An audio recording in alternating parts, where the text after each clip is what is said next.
Olá pessoal, tudo bom? Bom fazer aqui a nossa revisão referente às turmas do terceiro ano. Beleza então? Então a gente vai falar aqui do capítulo um, o 2 e o terceiro capítulo. Beleza? A gente vai começar primeiro falando sobre o capítulo um, que menciona basicamente a ideia da sociologia enquanto ciência.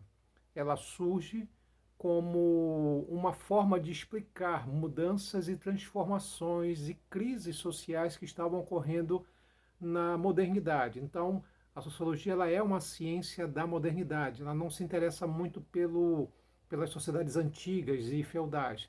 O ponto central aqui é verificar os fenômenos políticos, econômicos, culturais, né, as mudanças de comportamento, tudo isso basicamente na parte ocidental do continente europeu. Tá? Mencionar que da sociedade feudal para a sociedade capitalista, tivemos uma série de mudanças, uma série de transformações. O Renascimento, né, que é a porta de entrada para a modernidade, ela se caracteriza muito por esse modelo de transformação do pensamento, o humanismo, né, a questão, por exemplo, do ressurgimento das cidades, a questão aqui do desenvolvimento do comércio, tá? Atrelado também a um novo pensamento, que é o pensamento filosófico é, é, científico, um pré-científico, que a gente pode mencionar aqui. Vamos falar um pouquinho, destacar um pouco aqui a questão do humanismo, né, que é um modelo filosófico. Mencionar também o que a gente pode chamar de modelo é, antropocêntrico, o homem no centro de tudo, não mais Deus. Tá? Então, são mudanças de comportamento que você vai ter logo depois.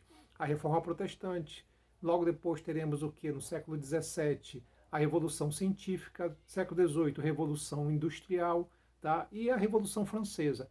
Quer dizer, uma sociedade de transformações. E essas transformações vão levar a um questionamento, né, do tipo, como resolver esses problemas? Tá? E quem pode explicar isso? Então, na época, está falando já século XIX, não havia nenhuma ciência que pudesse explicar isso. Nem as ciências exatas podiam explicar fenômenos sociais e políticos, e muito menos as ciências biológicas. Então, foi criado que a sociologia, no sentido de fazer uma análise sobre essas transformações. O ponto central aqui, gente, é que a sociologia não é uma ciência que ela trata de datas, nem de nomes, ela não quer saber de biografias. A sociologia ela faz um aparato maior, ela é muito mais abrangente.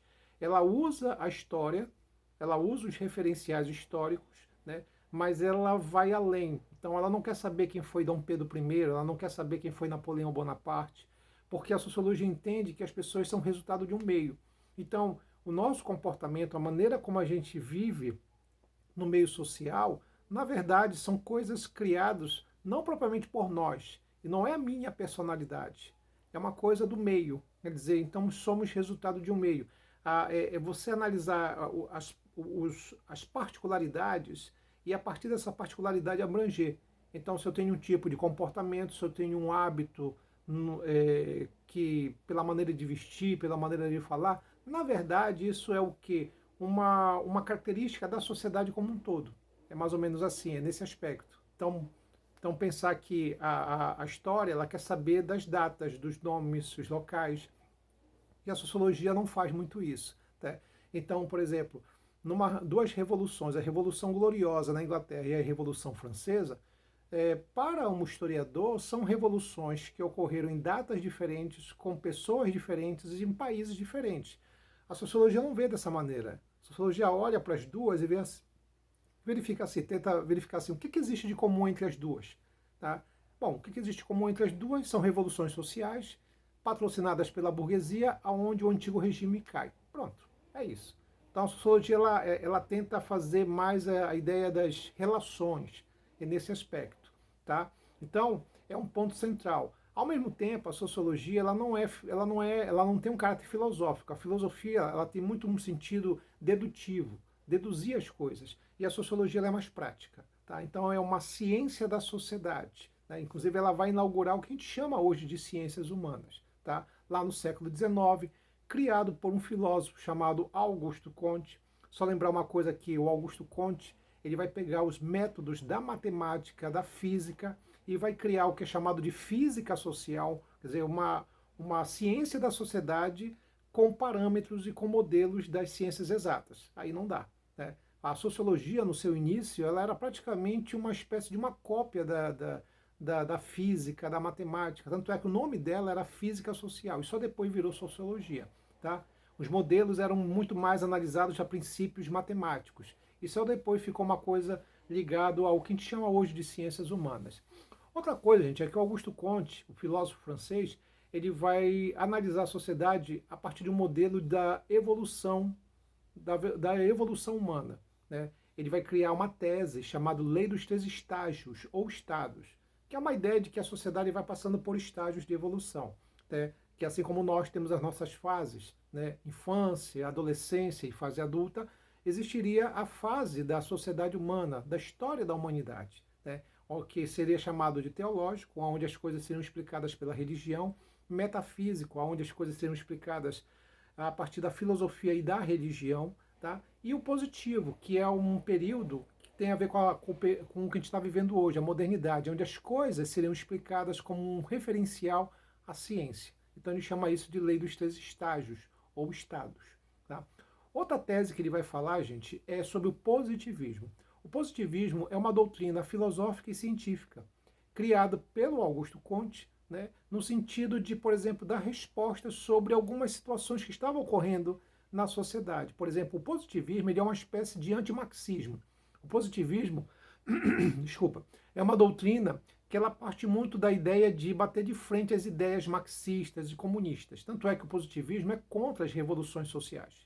O positivismo entende que revoluções sociais levam a baderna, desordem, desorientação, bagunça social. Né? Uma revolução, por positivismo, boa seria científica, tecnológica, tudo bem. Mas revoluções sociais só levam à desordem, só levam à desorientação. Então o positivismo ele vai ter um perfil mais conservador. Pegar aqui, no caso da França, o positivismo ele vai estar muito ligado às ciências biológicas, ao modelo biológico. Explicar as coisas a partir como se a sociedade fosse um grande sistema orgânico. Na Inglaterra, o positivismo vai estar muito ligado a uma espécie de racismo científico. Esse racismo científico é chamado também de darwinismo social. Né? A ideia de que as sociedades elas vão sendo explicadas, analisadas a partir de raça superior e inferior. Né? É um modelo etnocêntrico, racista, que era chamado de darwinismo ou evolucionismo social. E aqui no Brasil, o positivismo ele vai estar muito ligado à política, muito mais. Uma política republicana, conservadora, contra a monarquia, que usava o princípio de ordem e progresso. Ordem, um Estado forte, autoritário, progresso, tecnologia, industrialização. E o grande líder, o grande grupo que vai liderar o positivismo aqui no Brasil vão ser os militares. Vamos lembrar que são os militares que vão proclamar a nossa república, né, no final do século XIX. São os militares, na verdade, que vão inaugurar o Estado laico aqui no Brasil. São os militares que vão investir muito em tecnologia, industrialização, a partir de um modelo desenvolvimentista, que era uma coisa muito comum dentro da ideia do positivismo. Beleza? Pessoal, outro tema também que a gente tem que analisar aqui, né, além do que já verificou, vamos pensar aqui um pouco na cultura, tema cultura, né? Cultura está ligado a um tema do segundo capítulo, digamos assim, e a chamada sociologia cultural. Então, assim, cultura, basicamente, é a vida total de um povo. Povo, quando a gente fala aqui, o ser humano ele tem uma segunda natureza. A primeira é física, biológica, e a segunda ela é cultural. Tá? São os modelos cognitivos, são os modelos mentais, né? É aquilo que eu pego da natureza e transformo para o meu meio. Por isso que quando a gente fala, por exemplo, de cultura, cultura não é qualificação, não é instrução. Cultura não é você ter um autoconhecimento, não é isso. Cultura é a capacidade que o ser humano tem de pegar coisas, transformar para sobreviver, criar instrumentos, criar regras, normas.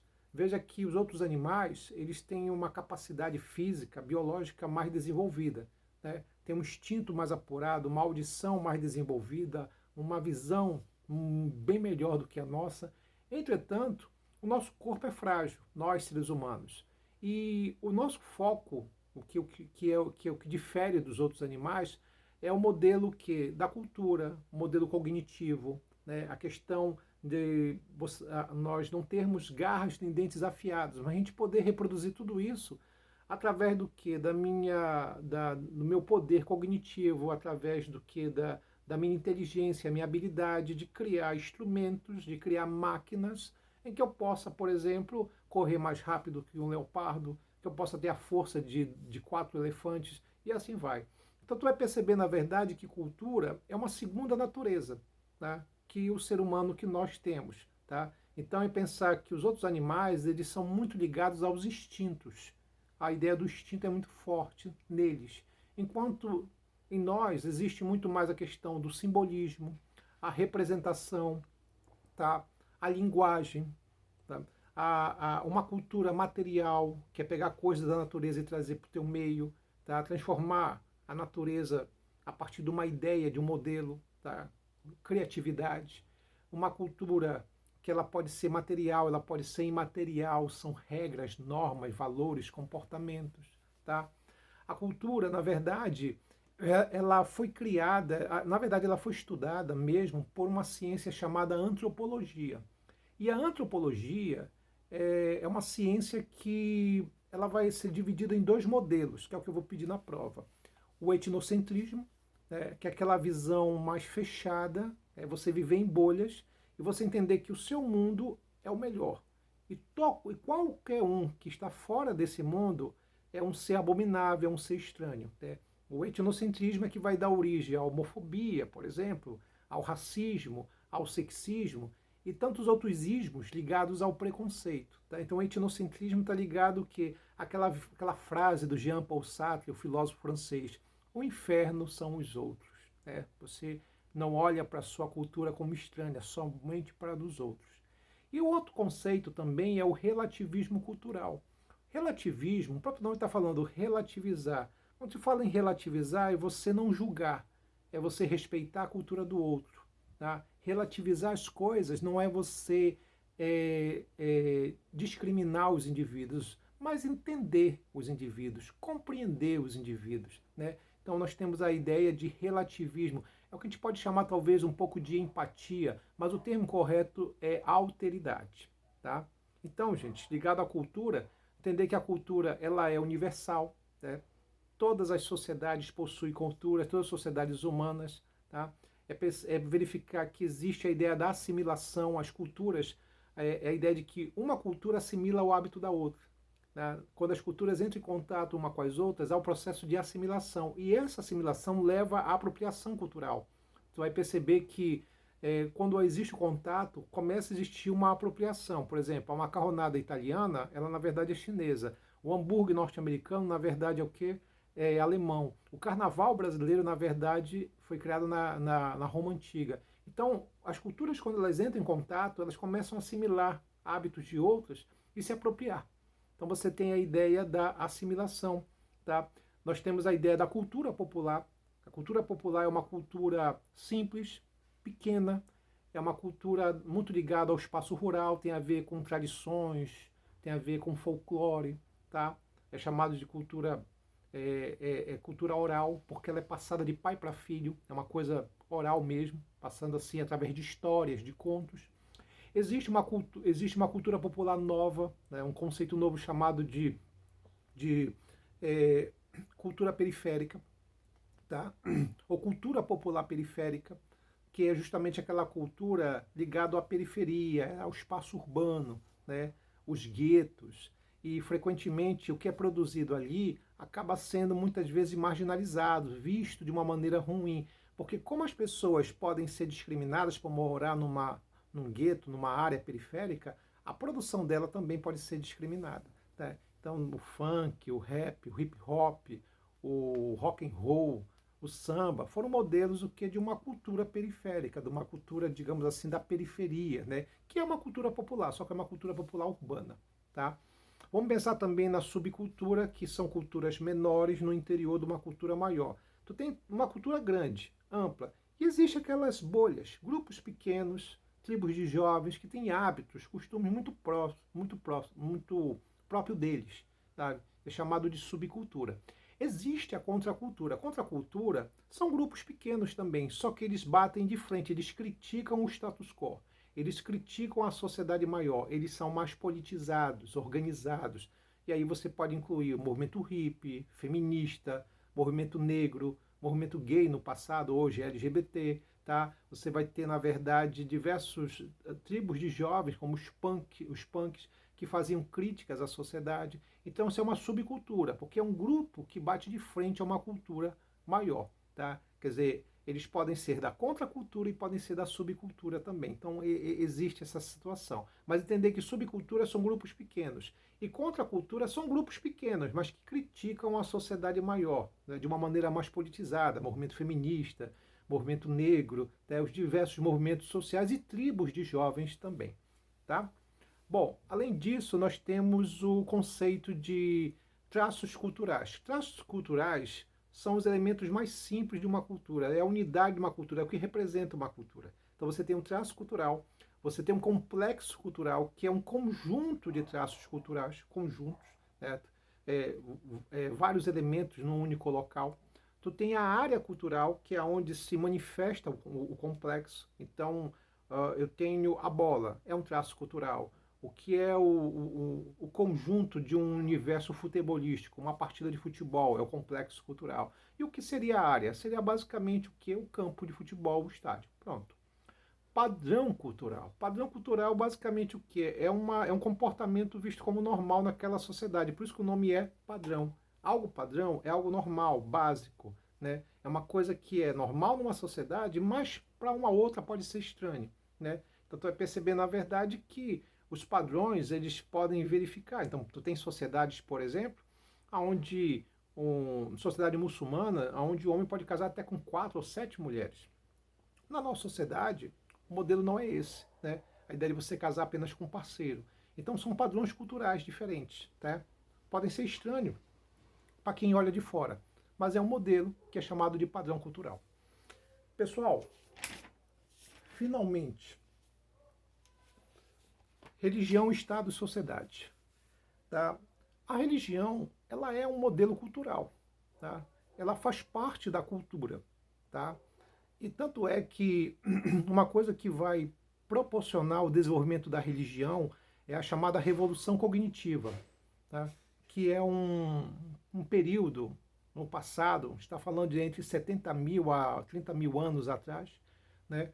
Aonde o ser humano, aquele animalzinho pequenino, sem muita importância, vai começar a fazer reflexões, vai começar a criar deuses, seres sobrenaturais, cultuar a natureza. Tanto é que as primeiras religiões vão ser politeístas, vários deuses, e só depois vão se tornar monoteístas, a figura de um único Deus. Tem a ideia do mito. Você fala assim, o que é a ideia do mito? Mitos são histórias para explicar a origem das coisas, tá? Então tu vai perceber que vai existir até uma relação entre o mito com a natureza, né? Então a ideia do surgimento do universo, das coisas, explicada a partir dos elementos da natureza, o sol, a lua, o sol como um deus, a lua como uma deusa, as histórias míticas que vão dar origem às lendas, né? E vão dar origem aos rituais, e vai dar origem ao sagrado e também ao profano. Sagrado, uma coisa transcendental, profano é o mundo, é o dia a dia, né? Então, os modelos religiosos eles vão estar muito ligados dentro desse sentido. A modernidade ela vai se caracterizar muito por um conceito chamado de desencantamento do mundo. É assim, o Max Weber, o sociólogo alemão, ele fala que no passado as pessoas elas acreditavam mais em superstições e tradições. Isso é a ideia do mundo encantado. O mundo encantado é você acreditar que tudo é regido por Deus, por entidades, por seres sobrenaturais. O Max Weber chamava isso de mundo encantado. O desencantamento do mundo é basicamente a modernidade. É o mundo de hoje que ele está muito ligado à ciência e à tecnologia. Então é um mundo desencantado. As pessoas vão acreditar menos em tradições, menos em seres sobrenaturais. Daí o nome desencantamento do mundo.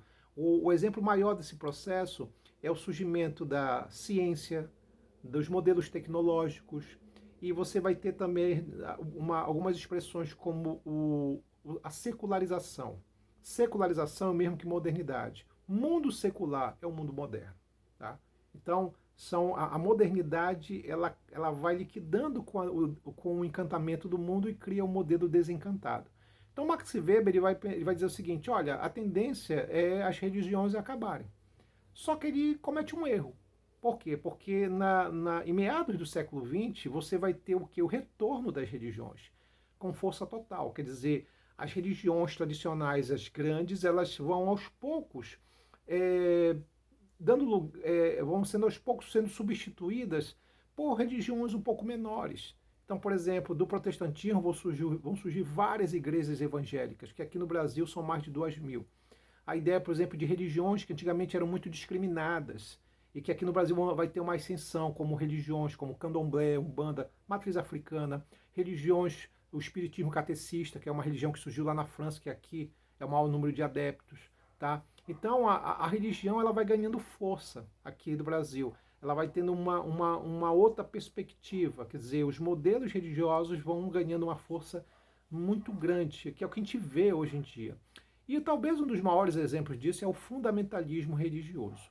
Veja bem, gente, fundamentalista é o indivíduo que ele pega coisas do passado e traz para a realidade.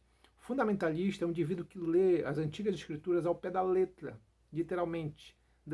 É um indivíduo radical, pode ser violento do ponto de vista verbal, do ponto de vista da intolerância, do ponto de